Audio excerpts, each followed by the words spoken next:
Monday, যেটা একদমই আমার ফেভারিট নয়।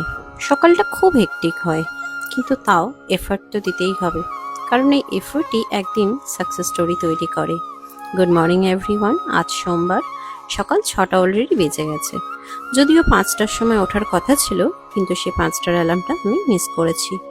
কিন্তু তারপরও যেন চোখ থেকে ঘুম সরছে না, মনে হচ্ছে আর 5 মিনিট।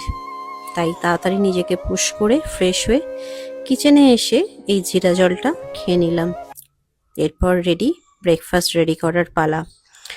জানো তো, ছোটবেলায় যতটা পরোটা, লুচি এগুলো ভালো লাগতো, সময়ের সাথে সাথে না সেইগুলো এখন আর ততটা যেন ভালো লাগে না।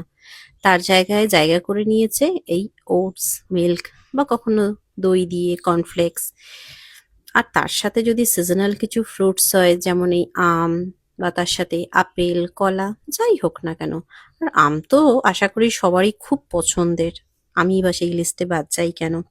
যাই হোক, ব্রেকফাস্টটা ফ্রিজের মধ্যে রেখে স্নানটা করে রেডি হতে গেলাম। আয়নার দিকে একবার তাকিয়ে দেখলাম নিজেকে। দেখি চোখের নিচে তখনও ক্লান্তি আছে, কিন্তু হার মানার ইচ্ছে নেই। আসলে লাইফে সবকিছু না ইজি হয় না, কিন্তু মানুষ শুধু রেজাল্ট দেখে।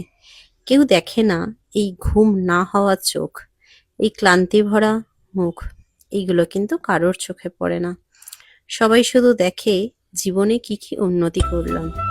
যাই হোক, অনেক বেশি বকে ফেলছি, দেরি হয়ে যাচ্ছে। চলো তাড়াতাড়ি খেয়ে নিই, নাহলে সত্যিই আজ লেট হয়ে যাবে। পরে আবার গল্প করবো। টাটা।